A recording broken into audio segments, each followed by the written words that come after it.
Monsieur le Président, merci. Merci d'être avec nous sur ce plateau. Merci d'être au Crans-Montana Forum de Dakhla. Quel est le message que vous êtes venu apporter et partager ici à Dakhla? Ce que nous espérons, c'est ce que tous les autres espèrent, que nous puissions utiliser cette plateforme pour échanger les expériences, celles qui ont réussi, qui ont bien marché, celles qu'on proposerait de rejeter parce qu'elles ne marchent pas. Parce qu'on pourrait dire que les problèmes, ils ont peut-être des détails différents, mais en gros, c'est les mêmes problèmes partout. Donc c'est ça l'importance de cette plateforme. Le Crans-Montana Forum accorde une place particulière à ce qui s'appelle les SIDS, les Small Islands Developing States, qui sont frappés par les effets du changement climatique. Comment justement, aux antipodes, la communauté de destin de ces États peut être entendue à un niveau international?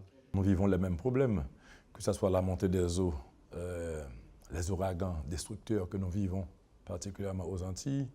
On a intérêt à se mettre d'accord sur la nécessité de revoir notre façon de vivre sur cette planète.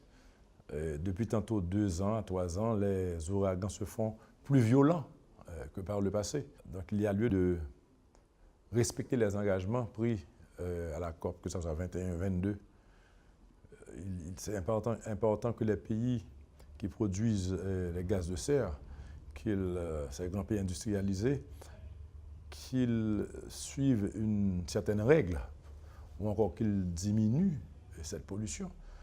Parce que nos autres petits pays, on peut tellement faire peu. Vous savez, on n'a pas les moyens financiers. Et en plus, chaque année, il faut se préparer parce que ça revient.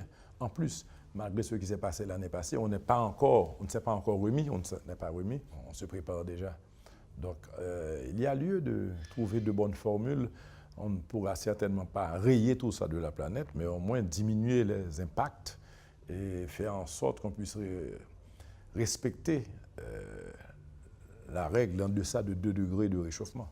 Il y a une proximité diplomatique, historique entre les États des Caraïbes et particulièrement Haïti et l'Afrique. On s'appelle la diaspora africaine. En Haïti, on dit qu'on est le prolongement de l'Afrique dans la Caraïbe.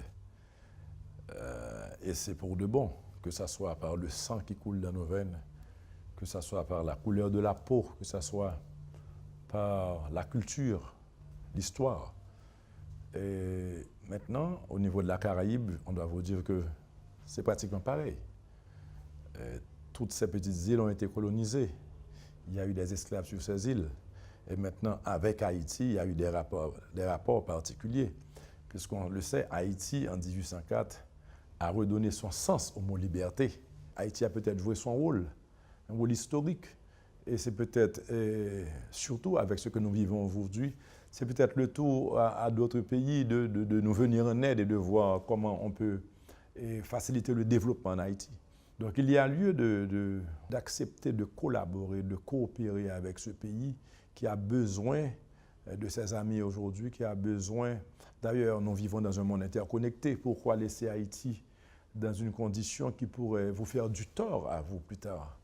Vous savez, donc on a intérêt à se comprendre, à s'aimer et à se connaître d'ailleurs. Et c'est d'une importance capitale, c'est un impératif aujourd'hui qu'il y ait cette entraide entre différents pays.